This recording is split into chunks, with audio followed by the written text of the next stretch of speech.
Hoje a gente vai conversar sobre os maiores erros que as empresas cometem em relação à Lei Geral de Proteção de Dados. Não perde!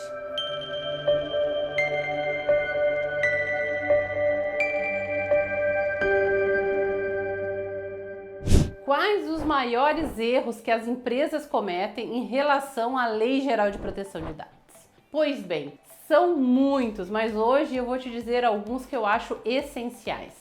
O primeiro deles é negligenciar a obrigatoriedade da lei. Gente, a lei é obrigatória para todos, não tem exceção. Não tem quem esteja aí, no comércio, enfim, nas indústrias, fazendo gerar a economia do país que não utilize dados pessoais. E esses dados, eles são relacionados aos teus funcionários, aos teus parceiros de negócio, aos teus prestadores. Então, eu ouço muitos empresários me dizerem que não tem dados pessoais. E isso não é verdade. Então, toda empresa que lida com dados pessoais é obrigado a se adequar à lei. O segundo erro, muito grave, mas que a gente vê que as empresas até se esforçam de certa forma para cumprir a lei em relação a esse quesito, é a questão dos cookies. Hoje tu deve ter visto que não tem site que não tenha lá um cardápio de cookies. E lá no site pergunta se tu quer aceitar apenas os cookies necessários ou se tu aceita todos os demais e vai lá e escolhe. Se tu aceita a opção apenas os necessários,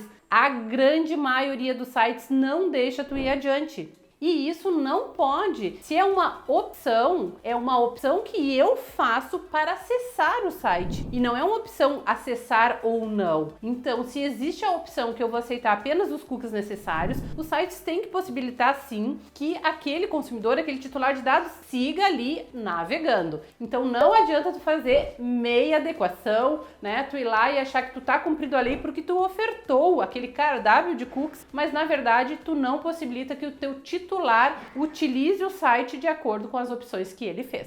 Outro erro muito comum é a pessoa acreditar que comprou um software e o software deixou ela adequada. Eu tenho diversos vídeos aqui no canal falando sobre isso e você pode dar mais uma olhadinha lá se você ficar com dúvidas. E o último exemplo que eu vou te dar agora é a questão de negligenciar a conscientização dos funcionários. Se o teu funcionário que lida, que manuseia, com os dados pessoais dos teus clientes, dos teus funcionários, dos teus parceiros, se ele não for treinado, não adianta de nada tu ter uma política de privacidade escrita de acordo com as tuas rotinas.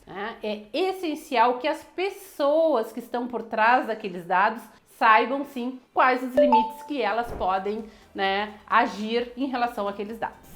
Eu poderia aqui ficar a tarde inteira falando sobre uma série de erros que as empresas cometem. Mas se tu quer saber mais sobre esses erros, sobre o que a empresa realmente precisa para se adequar à Lei Geral de Proteção de Dados, dá uma olhada aqui no canal. Eu tenho muito vídeo falando sobre isso e com certeza um deles vai te interessar. E para não perder os novos vídeos, tu clica no sininho, te inscreve no canal que tu vai ser notificado assim que a gente estiver postando por aqui.